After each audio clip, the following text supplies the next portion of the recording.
So it's a pleasure to see that even a senator from this part of the country has trouble with the boundaries here. Which state am I in? You're not in Kansas anymore. You're in Missouri. I'm married in Missouri. Well, that was noble. And daring. And I hope you'll be as daring with appropriations. So I want to thank a lot of people, and I'm trying to do it very briefly because we're trying to do a lot of things this afternoon, and what I'm hoping to do is to sit down with Roy Jensen in those two chairs and talk about the state of NCI, the state of cancer research, what we're doing with our resources to advance our ability to prevent and treat cancer, and understand this very complex and fascinating disease in a more comprehensive way. But before I do that, I want to go through a few important preliminaries as prelude to that conversation. First, I want to very much thank Senator Jerry Moran for inviting me here. I don't get that many invitations. I had one 15 years ago from Nancy Kasbaum, and I went out to give the Alf Landon lecture at University of Kansas and Kansas State in Manhattan. Sorry, Chancellor, another school, but a good school, and all to the glory of Kansas. And I want to thank my old friend, Senator. I can't always think Senator, but I know it's Governor now, Sam Brownback, with whom we had many engaging conversations when I was NIH Director and he was in the Senate. Roy Jensen has been driving me around and doing a very good job and arranging for my bicycle for tomorrow to participate in they call it a bike trip, but it's a bike trip that appears to be headed only to barbecue places. That could be good. And I appreciate the Stowers, which I've never visited before, but I've admired from afar. Many of your investigators are grantees of the NIH, NCI, and some serve on our Board of Scientific Counselors at the Connerys. And I appreciate the hospitality here and your connection with the Cancer Center. My principal reason for being here is to offer congratulations to our 67th an NCI designated cancer center here at the University of Kansas. And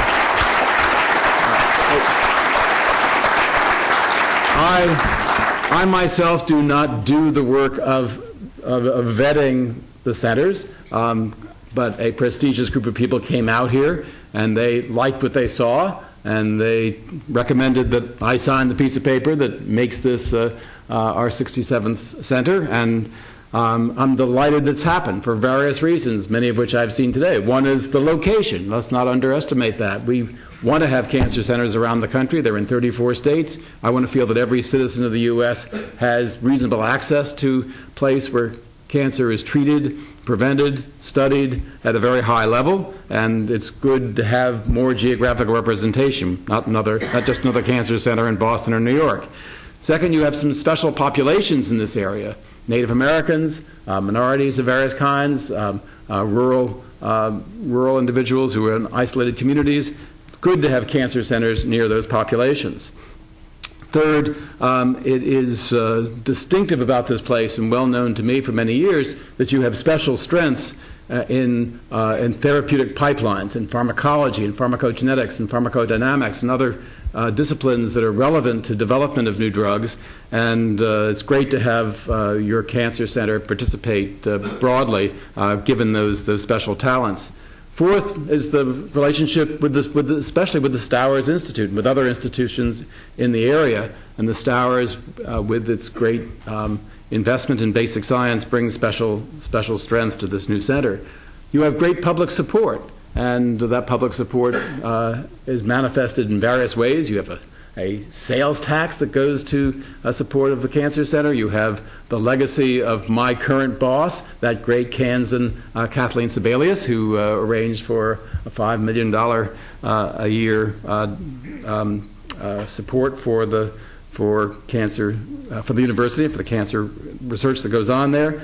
And then you have a lot of enthusiastic, talented people, many of whom I met today, who will bring great credit to this center. So I'm very pleased to welcome the center into the crown of cancer centers that form, to mix my metaphors, the backbone of cancer research in this country. When I look out at the literally thousands of grantees and institutions that receive money from the NCI and think, how am I ever going to get any common goals and directions among all these complicated institutions?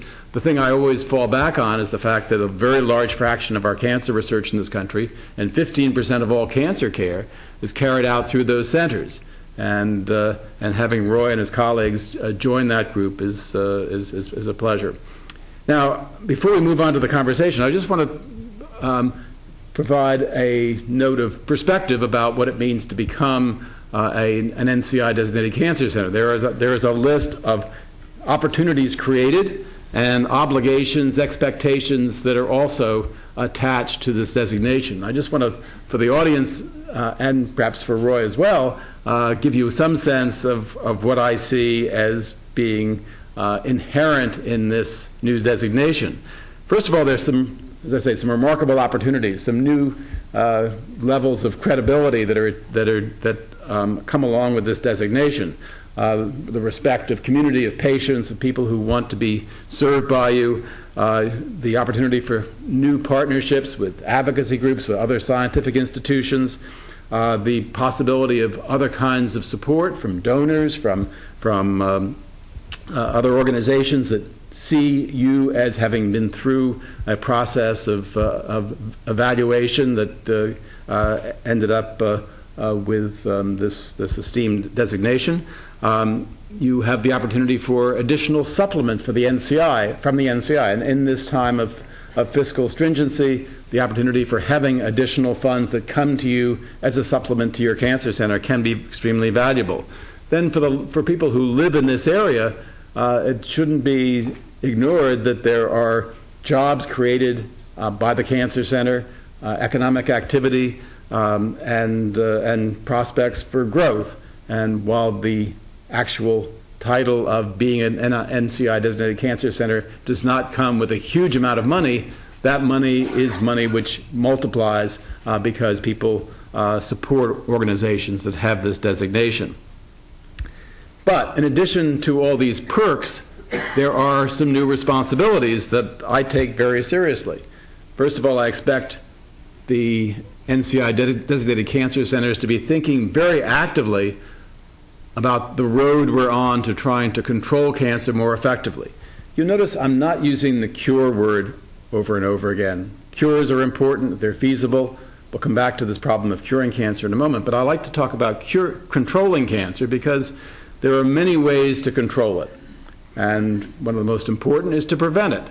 And while we can't shy away from the significance of somebody with a diagnosis of cancer needing treatment, we also ought to remember that some of the most important gains that we have achieved in the last 30 or 40 years in this country, with cancer death rates coming down 1% to 2% every year, have been achieved by things that may seem as banal as smoking cessation, stopping people from initiating smoking, from vaccination against viruses like hepatitis B and human papillomaviruses.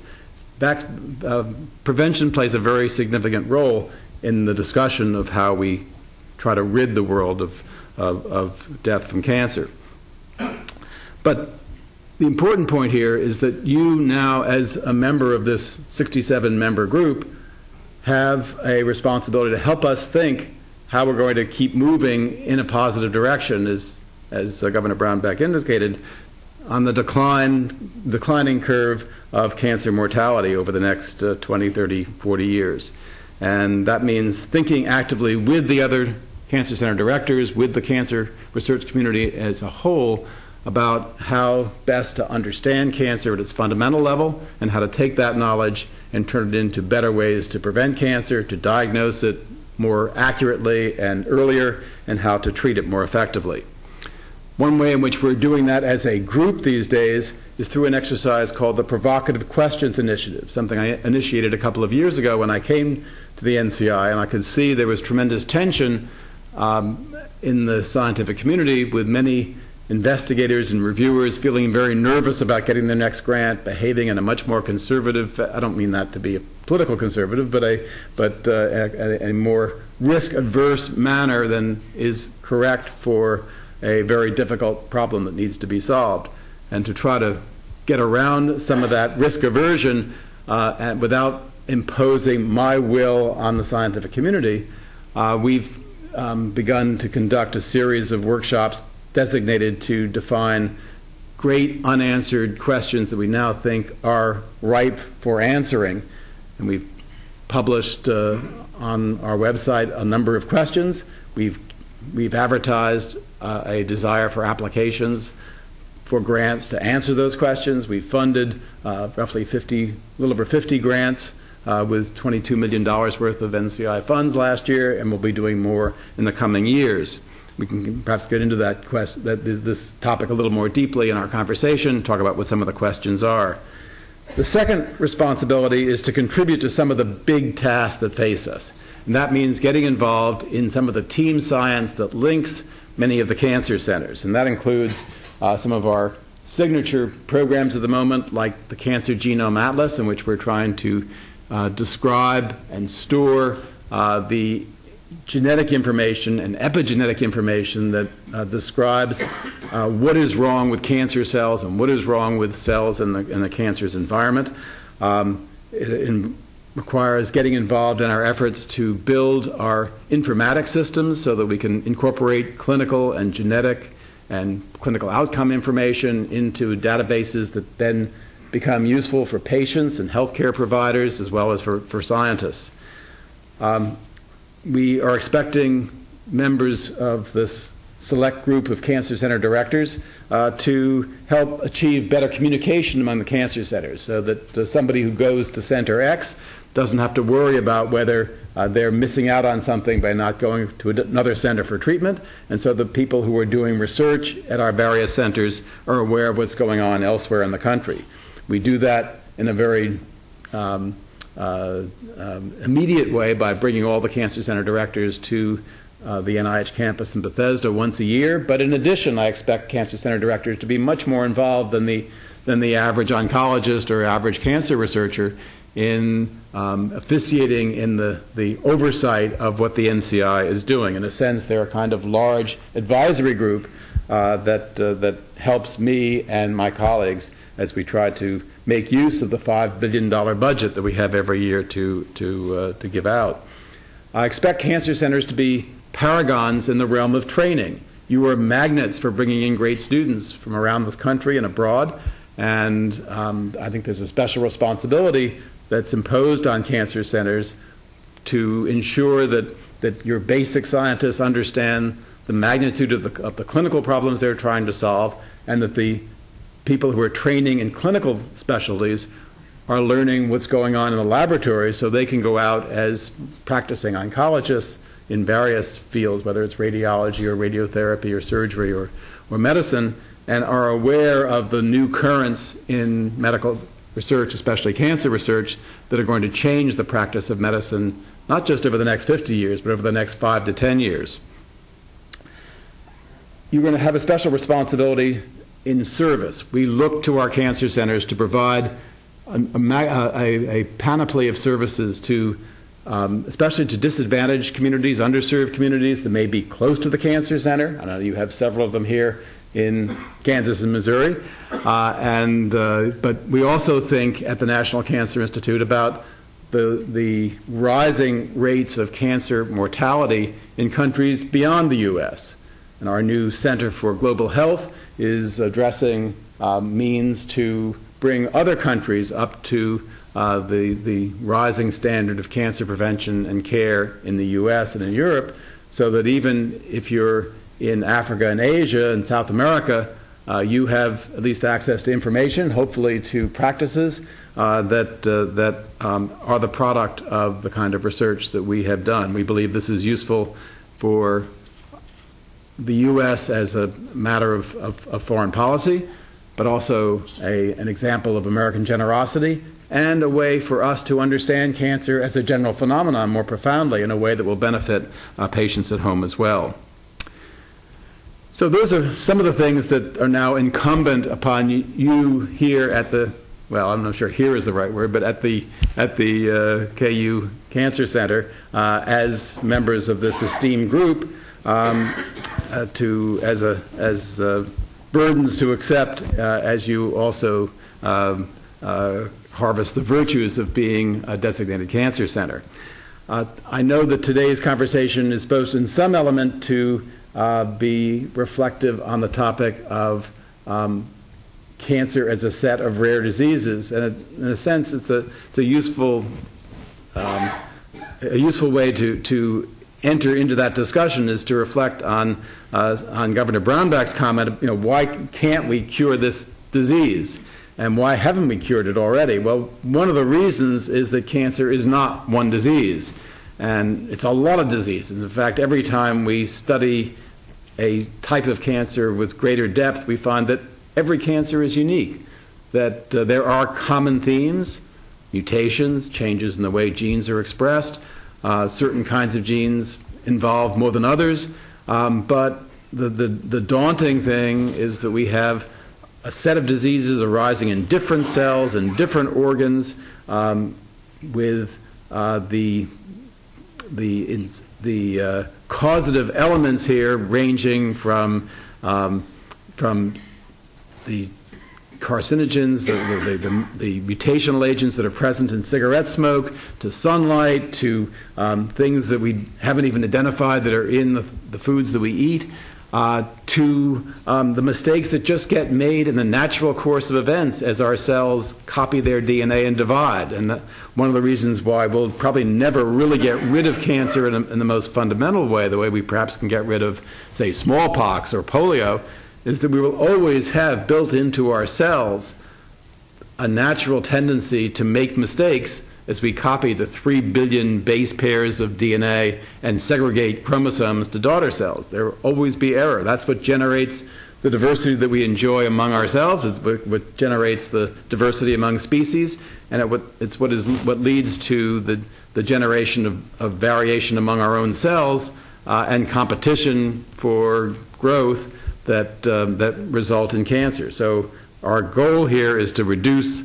the number of causative agents of cancer, to accept the fact that we'll probably have a basal rate of cancer arising no matter what we do, and develop tools for finding cancers earlier and treating cancers when they arise much more effectively by a variety of techniques that range. Drugs are always featured in the minds of the public, but radiotherapy, surgery are extremely effective tools in cancer treatment.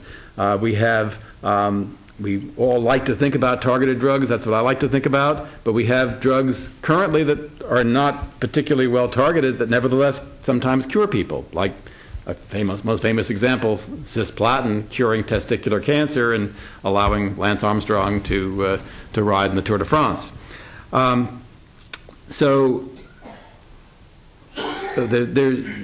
We have a tremendous opportunity and challenge ahead of us. And that is understanding cancer in a much more profound way in terms that lead us to think about new ways to prevent and treat it.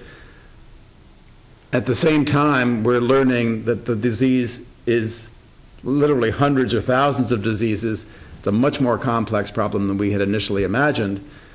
We do have the tools, but we don't yet know fully how to deploy them to do what we would like, and that is to make cancer a disease that is curable or at least controllable throughout a normal lifetime. So without going further in this direction, I think this might be a good time for us to make the transition to a more comfortable setting, and Roy and I will have some discussion, and I hope we'll have a chance to hear from members of the audience as well.